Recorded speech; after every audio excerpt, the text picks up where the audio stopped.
সংবাদ প্রকাশের জেরে সাংবাদিকের ওপর সন্ত্রাসী হামলা, সাংবাদিক মহলে নিন্দার ঝড়।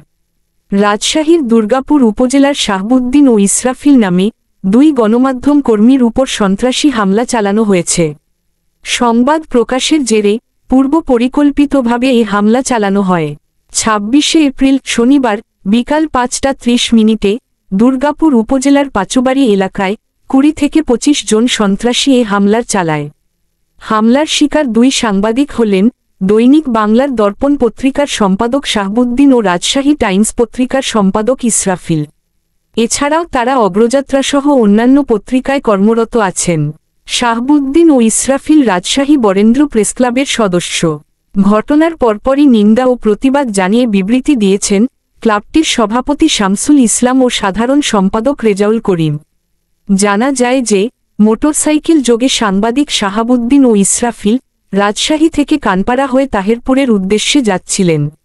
পথিমধ্যে পাচুবাড়ি প্রাথমিক বিদ্যালয়ে ফুটবল খেলা দেখতে দাঁড়ালে ওইখানে আগে থেকে উপস্থিত একদল সন্ত্রাসী বলেন, এই সাংবাদিক আমাদের নামে সংবাদ প্রকাশ করেছে। সংবাদ প্রকাশ কেন করলি বলেই তাদের ওপর হামলা চালায়। এরপর সন্ত্রাসীরা তাদের হত্যার উদ্দেশ্যে একটি নির্জন মাঠে নিয়ে গেলে এলাকাবাসীর একটা অংশ তাদের উদ্ধার করেন। বর্তমানে রাজশাহী মেডিকেল কলেজ হাসপাতালে চিকিৎসাধীন রয়েছেন তারা। তবে ওই ঘটনায় এলাকাবাসী হামলাকারীদের দুজনকে আটক করেন। পরে ওই দুব্যক্তিকে দুর্গাপুর থানা পুলিশের হাতে তুলে দেন। সাংবাদিক শাহাবুদ্দিন ও ইসরাফিল বলেন, পাওনা টাকা আদায় সন্ত্রাসী হামলার একটি ঘটনার এজাহার হয় দুর্গাপুর থানায়। ওই ঘটনার সংবাদ প্রকাশ করলে ওই সংবাদের জেরে আজ আমাদের উপরে হামলা চালানো হয়।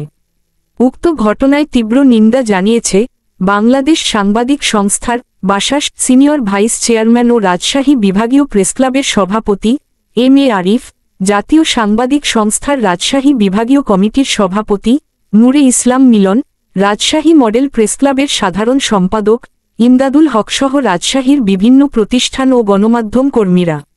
এ বিষয়ে দুর্গাপুর থানার অফিসার ইনচার্জ ওসি দুরুল হুদা বলেন, আমি ঘটনা শুনে তৎক্ষণাৎ ঘটনাস্থলে পুলিশ পাঠিয়েছি। এলাকাবাসী হামলাকারীদের দুজনকে আটক করে পুলিশে দিয়েছেন।